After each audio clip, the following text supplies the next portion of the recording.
Lyca production Subaskaran மற்றும் red Jain movies இணைந்து வழங்கும் உலக நாயகன் கமல்ஹாசன் நடிக்கும் பிரம்மாண்ட இயக்குனர் ஷங்கரின் இந்தியன் 2 ஜூலை 12 முதல் உங்கள் அபிமான திரையரங்குகளில். அந்த கேள்வி நான் உங்கள்கிட்ட கேட்கணும்னு விரும்புகிறேன்.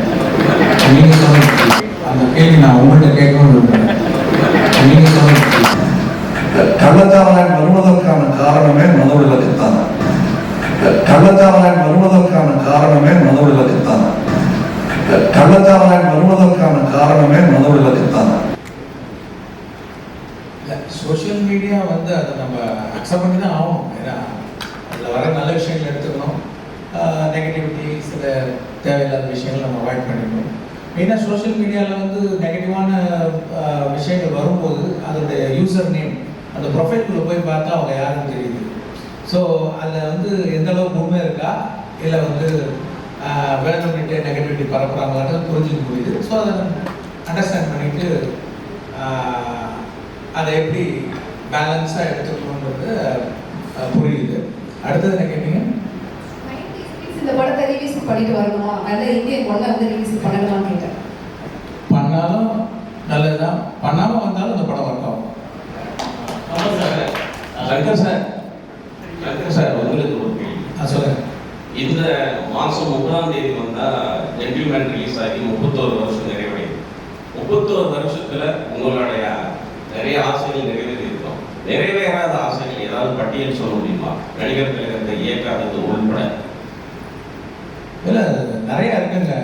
நிறைவேறாததை விட நிறைவேறினதை நினைச்சு நான் ரொம்ப சந்தோஷப்படுறேன். அது மெயினாக கமல் சாரோட 2 படம் மெயினாக இப்போ 3 படம் ஆயிடுச்சு. வேற என்னங்க வேணும்? நிறைவேறதை வச்சு நான் சந்தோஷப்படுறேன். கமல் சார் இந்தியன் ஃபர்ஸ்ட் பார்ட்ல உங்களுக்கு 3 ஜோடி இது நான் எதிர்பார்க்கவே இல்லை. ஆக்சுவலாக இப்படி ஒரு சுச்சுவேஷன் வரும்ட்டு ஒரு படம் முடிச்சுட்டு தான் அடுத்த படம் பண்ணுங்கிறது என்னோட பாலிசி. ஆனால் சூழ்நிலை ஒரே நேரத்தில் 2 படம் இது 3 படமாக வர பார்ட் 3 வர ஆயிடுச்சு.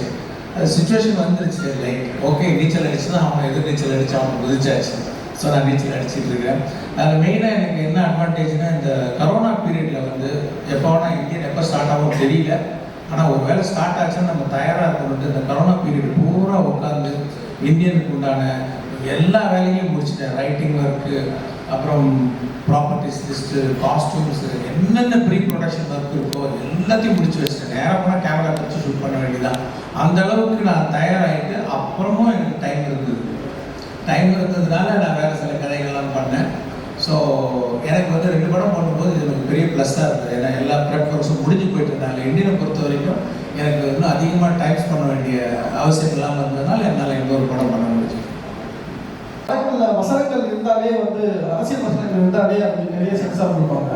ஸோ இந்தியன் 2க்கு எத்தனை கருத்து சென்சார் கொடுத்துருக்காங்க?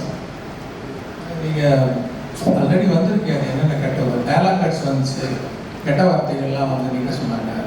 சில கிளாமராக இருக்கிற சில இதெல்லாம் கொஞ்சம் இது பண்ண சொன்னாங்க, லைக் அவுட் ஃபோக்கஸ் பண்ண சொன்னாங்க. இவருக்கு நான் பதில் சொல்றதா நினைச்சிருவேன். கமல் சார் விஜய் சூர்யாவோட காம்பினேஷன் எப்படி வந்துருக்குன்னு சொல்லுங்க சார். சேலஞ்சிங் தாங்க. ஏன்னா மெயின் சேலஞ்சே பாத்திரம் வந்துருச்சு. அது என்ன கதாபாத்திரம், அவர் என்ன பண்ணுவார், எப்படி அட்ராக்ட் பண்ணுவார், எல்லாமே ஓப்பன் சீன். இதெல்லாம் மீறி பார்த்து பண்ணணும்னா என்ன பண்ணுவீங்க நீங்கள்? ஸோ கிட்டத்தட்ட ஒரு 28 வருஷம் ஆச்சுன்னா ஒரு 20 வருஷமாக இந்த பார்த்து கதை பண்ணணும்னு சொல்கிற உணர்வு இருக்கு. ஆனால் கதை அமையணும். ஏன்னா அதெல்லாம் தவிர்த்துட்டு சில விஷயங்களை தவிர்க்க முடியாது. ஸோ ஏற்கனவே பார்த்தது இல்லாமல் இந்த உணர்வை இறக்கி வைக்கணும். அப்படின்னும் போது இந்த கதையும் திரைக்கதையும் காட்சிகள் தான் பெரிய சேலஞ்சிங்காக இருந்தது. இன்னொன்று பார்ட் 1 வெறும் தமிழ்நாட்டை சுற்றி தான் நடக்கும் கதை. இது பார்த்து இந்தியா பூரா தெரியுது கதை. அப்படின்னும் போது நான் முடிஞ்ச வரைக்கும் அத்தனை ஸ்டேட்லையும் இந்த படத்தில் காட்டணும்னு நான் முயற்சி பண்ணியிருக்கேன், ஆல்மோஸ்ட் பண்ணியிருக்கேன். ஸோ அத்தனை ஸ்டேட்லையும் லொக்கேஷன் பார்த்து, அத்தனை ஸ்டேட்லையும் பர்மிஷன் வாங்கி, அத்தனை ஸ்டேட்லையும் ஷூட் பண்ணி கொண்டு வர்றது. ஸோ அதுவும் பெரிய சேலஞ்சிங்காக இருந்தது. மெயினாக ஆடியன்ஸ் ஏற்கனவே என்னுடைய படங்களை பார்த்துட்டு இதில் வரும்போது இன்னும் கொஞ்சம் ஏதாவது எதிர்பார்ப்பாங்க. அதை பூர்த்தி செய்யணுன்ற போது அது ஒரு பெரிய சேலஞ்சாக இருக்கும். சங்கர் சார் அப்புறமே சோசியல் மீடியாவில் ட்ரெண்டிங்கில் இருந்தது. நீங்கள் இந்த சாங்கை ரஹ்மான் சார் கேட்டீங்களா? இந்தியன் 2க்கு அப்ரோச் பண்ணீங்களா? ஏன்னா அவர் பண்ணிங்கன்னா இன்னும் கொஞ்சம் பயமாக இருக்குதுங்கிறது ரொம்ப பெரிய டாபிக்காக போச்சு. எதனால எதனால அனுபவம் சார் சூஸ் பண்ணீங்க? நெக்ஸ்ட் வந்துட்டு நீங்க எத்தனை படம் எடுத்தாலுமே ஊழலை பத்தியே எடுத்தீங்க, சமுதாயத்துல வேற எதுவுமே இல்லையா அப்படிங்கிற மாதிரி நிறைய கமெண்ட்ஸ் தான் நான் படித்தேன். அதை வச்சு தான் இந்த 2 கொஸ்டின் உங்களுக்கு கேட்குறேன். மெயினாக இப்போ 2.0 படம் முடிஞ்சு போச்சு.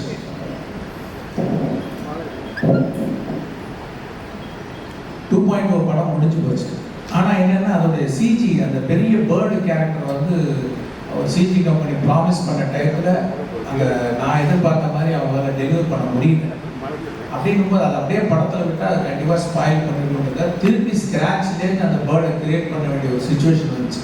ஸோ அந்த பேர்டை திருப்பி கிரியேட் பண்ணி அதோடைய போஸ்ட் ப்ரொடக்ஷன் விஎஃப்எக்ஸ்லாம் முடியறதுக்கு 1 வருஷம் ஆகும் அப்படிங்கிற ஒரு சூழ்நிலை வந்தது.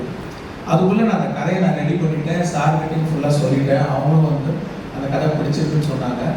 ஸோ பிப்ரவரி, அதாவது இந்த 2.0 நவம்பர் ரிலீஸ் ஆச்சு நினைக்கிறேன், அக்டோபர் ஆர் நவம்பர். பிப்ரவரி நாங்கள் ஷூட்டிங் போகிறதுக்கு ரெடி ஆகிட்டோம் இந்தியன் படத்துக்கு. சார் பிப்ரவரி டேட்ஸ்லாம் ஒதுக்கி வச்சு போயிடலாம் அப்படின்ற மாதிரி சொன்னாங்க. அப்போது ரஹ்மான் பேக்ரவுண்ட் ஸ்கோர் பண்ணிட்டு இருக்காரு. ஸோ 2.0 பேக்ரவுண்ட் ஸ்கோர் ஹெவி, ரொம்ப கஷ்டம், அது நிறைய பேர்டன் வருது.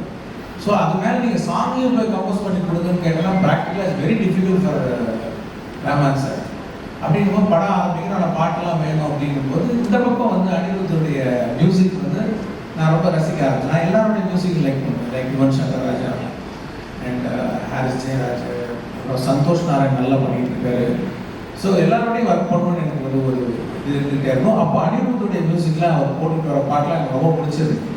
ஸோ அவரோட இசையை நான் ரசிக்கிட்டு இருந்தேன். ஸோ இப்படி ஒரு சுச்சுவேஷன் வரும், சரி இதை இதுக்கு மேலே பேர்டன் கொடுப்பான் ரஹ்மான் சார் அப்படின்னு சொல்லிட்டு இந்த படம் அனிருத் பண்ணணும்னு சொல்லிட்டு டிசைட் பண்ணி அப்படி பண்ண படம் தான்.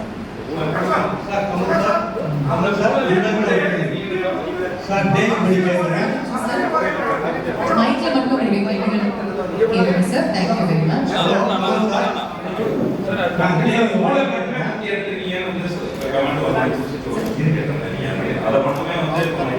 Can you repeat your question? நீங்கள் மற்ற படங்கள்லாம் பண்ணியிருக்கேன், காவலன் பண்ணியிருக்கேன். நீங்கள் பாருங்களேன், இப்போ என்னென்னா இப்போ நீங்கள் நியூஸ் பேப்பர் எடுத்தீங்கன்னா வர நியூஸ் எல்லாம் பாருங்க, அதெல்லாம் இருக்கு இல்லை, நியூஸ் இன்னும் வந்துட்டு தானே இருக்கு. அப்படின்னும் போது சொல்லிட்டாரு பதில் கூட சார் முடிச்சிங்க சார்.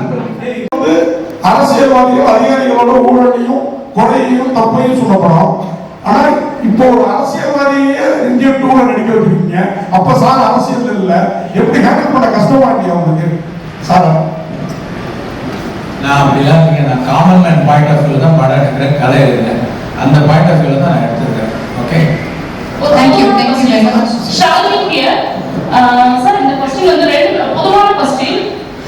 இந்தியன் 1 வரும்போது இந்தியா எப்படி இருந்துச்சு, இந்தியன் 2 இப்போ வரும்போது இந்தியா எப்படி இருக்குன்னு நினைக்கிறீங்க? ஈவன் சங்கர் சார் இதை பற்றி சொல்ல, கமல் சார் இதை பற்றி சொல்லலாம். எஸ்பெஷலி சங்கர் சாரோட ஆரம்ப கால படங்கள்ல இருந்து அவரோட படங்கள்ல இந்த கரப்ஷன் இது மேல ஒரு கோபம் இருக்கும். நீங்க எது பர்சனலா பாதிக்கப்பட்டிருக்கீங்களா?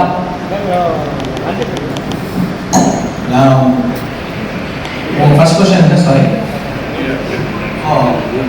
இந்தியன் 1 வரும்போது இந்தியா எப்படி இருந்துச்சு, இந்தியன் 2 வரும்போது இந்தியா எப்படி இருக்கு? அந்த கேள்வி நான் உங்கள்கிட்ட கேட்கணும்னு விரும்புகிறேன். நீங்க சொல்லுங்க.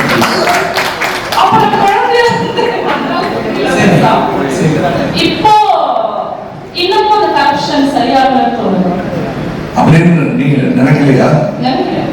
அவ்வளவுதான், 2 பேரும் ஒரே மேட்டர் பேசிட்டு இருக்கோம். எதுவும் வரலையே கம் பேக் இந்தியன், எவனும் திருந்தலையே கம் பேக் இந்தியன். அதுதான் படம்.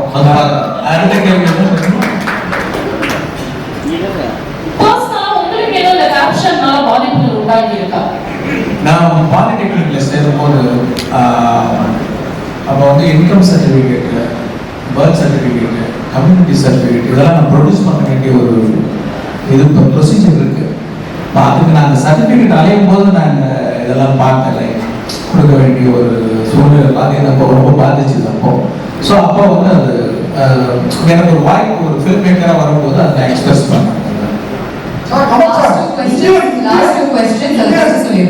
இந்தியன் 1 நீங்க என்ன சொன்னீங்க பர்ஃபார்மன்ஸ் பிரசன்ஸ் எல்லாம் இப்போ இந்தியன் 2 சூப்பரா இருக்கு. இந்தியன் 1 ரொமான்ஸும் எவ்வளவு அந்த ஊழல் இருந்த அரசியல் ஈக்குவலா இருந்ததோ அதை நாங்கள் எதுவும் எதிர்பார்த்தோம். இதுல இந்தியன் தாத்தாவை மட்டும் வரீங்களா இந்தியாவும் வரீங்களா? பார்ட் 3லயாவது எங்களுக்கு ஏற்ற அந்த ரொமான்ஸ் இருக்குமா? ஏன்னா என்ன தவிர யாருமே ரொமான்ஸ் பண்ணக்கூடாதுன்னு நீங்க எப்படிங்க சட்டம் போடலாம்? டேரக்டரே போடாத அந்த சட்டத்தை நீங்க போட முடியாது. உங்களுக்கு பார்ட் 3 பத்தி பேசக்கூடாதுன்னு ஒரு இன்டர்வியூ இது வாங்கியிருக்காரு, கேக் ஆர்டர் வாங்கியிருக்காரு. ஏன் சார் நீங்க அதுக்கு போயிட்டீங்கன்னா எல்லா பேசாதீங்க சார் அப்படின்றாங்க. அதனால நான் அதை பத்தி பேசல, அதை பத்தி பேசவும் வேணாம். உங்களுக்கு நீங்க பாருங்க, உங்களுடைய குறைகள் எல்லாம் தீரும். உங்கள் கேள்விக்கான பதில் அதிலும் இருக்கிறது, இதிலும் இருக்கிறது.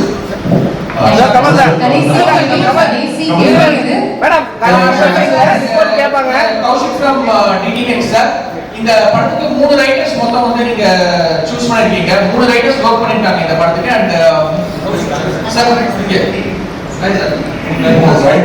3 ரைட்டர்ஸ் இந்த படத்துக்காக வந்து ஒண்ணா வந்திருக்காங்க. அண்ட் இது எந்த அளவுக்கு வந்து ஸ்கிரிப்ட் வந்து அந்த 3 ரைட்டர்ஸ் இந்த படத்துக்கு ரெக்வயர் பண்ணுது. அண்ட் அவங்க 3 பேரையும் ஒரே பேஜ்ல வந்து நீங்க வெச்சதுக்கான அந்த ப்ராசஸ் பத்தி சொல்லுங்க sir. Because it's very interesting process. 3 writers ஒரு விஷயத்துக்காக வருது.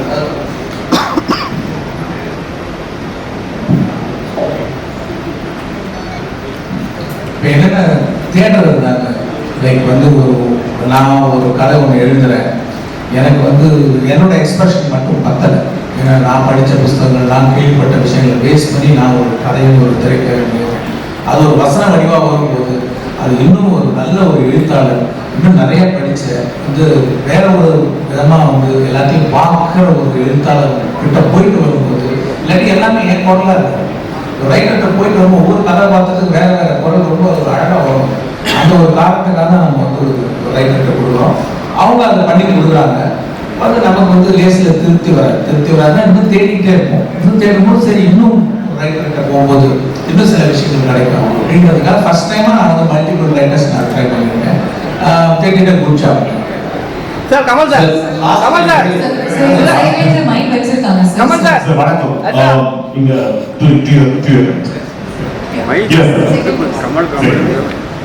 சார் 2 விஷயங்கள் வந்து இந்திய அப்படிங்கிறது நிறைய வந்து எப்போவுமே வந்து மக்களுடைய ஒன்று வந்து ஃபர்ஸ்ட் ப்ராஸ்பெக்டிவ்ஸ், தி அதர் வாஸ் மர்மம். இது வரைக்கும் இந்த செகண்ட் பார்ட்ல மர்மம் பற்றி கொஞ்சம் டீட்டெயிலாக there's going to be an episode அப்படின்னு சங்கர் சார் அவருடைய இன்டர்வியூஸ்ல முன்னாடி சொல்லியிருக்காரு. இதுக்காக நீங்க எடுத்துக்கிட்ட மெனக்கெடல், இந்த பார்ட்ல உங்களுடைய வர்ணத்துக்காக நீங்க பண்ண வேண்டிய ட்ரைனிங், அதை பற்றி நிறைய கதையிலே இருக்கு. எங்க வரணும்னு கேட்காதீங்க, அதை பேச முடியாது. கதையிலேயே எங்கிருந்து இவன் கற்றான், எதனால் இதை கற்றான், யார் கற்றுக் கொடுத்தார்கள், இந்த விஷயங்கள்லாம் இருக்கு கதையில. அது பகுதி பகுதியாக சொல்லப்பட்டிருக்கிறது. என்ன பொறுத்தவரைக்கும் அதுலயே கூட எனக்கு என்ன தோணுச்சுன்னா, அடடா இன்னும் இதெல்லாம் சொல்லியிருக்கலாமே அப்படின்னு அவளே சொன்னார் இல்லையா. 2வது பகுதி எடுப்பதை பற்றி எண்ணமே இல்லை. இதே எப்படியாவது ஆடியன்ஸ் கொண்டு போய் சேர்க்கணுங்கிற எண்ணம் தான் வந்து படத்துல எல்லாரும் அதை ரசிக்கும் போது அதை சொல்லியிருக்கலாம், இதை சொல்லியிருக்கலாமே தோணி முட்டதையெல்லாம் சாதித்து மறுபடியும் கையில் எடுக்கக்கூடிய படம் தான். அதில் நீங்க பார்ப்பீங்க நிறைய வர்மக்கலை பற்றிய விஷயங்கள் இருக்கு. இந்த வர்மக்கலை மார்ஷல் ஆர்ட்ஸ் மூலம் எப்படி உலகமே அடைகிறது என்பதை ஒரு சின்ன காட்சிகள் எல்லாம் காட்டியிருக்காரு. அது காட்சியை சொல்லிட்டேன்னா அப்புறம் அதுக்கு ஒரு தனியாக ஒரு பொருட்கள் வரும். அதை ஏன் சார் சொன்னீங்க, அதை பார்க்கணுமே, அவங்க பார்க்க விட மாட்டேங்க போட்டுக்க அப்படின்னு சொல்லிடக்கூடாது. அதுக்காக அந்த காட்சி செய்ய சொல்லலை. பட் உலக மார்ஷல் ஆர்டிஸ்ட் எல்லாம் தமிழ் கலையை எப்படி மதிக்கிறார்கள் என்பது படத்தில் வந்து அனுமதியோட ஒரு அடிஷன்ஸ் இருந்ததுல ஒரு வரலாறு வர புரட்சி என்னன்னு நீங்க எலெக்ஷன்ல பார்த்துருக்கீங்க. அதே வரலாறு இன்னொரு புரட்சி வர்மத்தை காட்ட போறாங்க. அதுவே இந்த எலெக்ஷனுக்கு அப்புறம் இந்த படத்தை பாருங்க please. Sir Kamal sir, Kamal sir one fact boy ஒரு question sir, like Indian match is starting ஒரு beautiful creative collaboration with Kamal sir once again that possible இது பண்ணலாம். Indian franchise starting இன்னொரு collaboration Kamal sir ஓட எந்த கதை பண்ணாலும் அவர் ஒரு தடவை வந்து போவார் மைண்ட்ல. எங்க வாய்ஸ் வந்தாலும் அவர் தான் ஃபர்ஸ்ட் வருவாரு. Kamal sir Kamal sir. Thank you Kamal sir Kamal sir ஆக்சுவலா இன்னைக்கு நீங்க சேனாதிபதியா உருவெடுத்திருக்கீங்க. இன்னைக்கு நீக்கும் கள்ளச்சாராயமும் அழிக்க முடியாத சுச்சுவேஷன்ல இருக்கு. சேனாதிபதியா இதுக்கு முடிவு என்ன? அதாவது நான் கள்ளச்சாராயத்தை பற்றி பல இடத்துல பல ஊடகங்கள் சொல்லியிருக்கேன். இது எல்லாரையும் பாதிக்கிற விஷயங்கிறதுனால இதோட பேசி நடத்திடுறேன். கள்ளச்சாராயம் வருவதற்கான காரணமே மதுவிலக்கு தான். வள்ளுவர் வந்து மதுவிலக்கை பற்றி எழுதுறாருன்னா அப்பவே இருந்திருக்காரு பெருசா. இது மதம் விலக்கி வச்சுட்டா அவனே மனதில் முடிவு செய்ய வேண்டும். இது உடம்புக்கு எழுதுறான். விஷம் இதுதான், நெருப்பு இதுதான், இதை தொடக்கூடாது, இதை உண்ணக்கூடாது என்னும் உணர்வு பொது வழியில் வர வேண்டும். அப்பதான் இது போகுமே தவிர மது விலக்கு பண்ணி வச்சுட்டா கள்ளச்சாராயம் மிகும். அதனால் கள்ள சந்தை பெருகும், கள்வர்கள் பெருகுவார்கள்.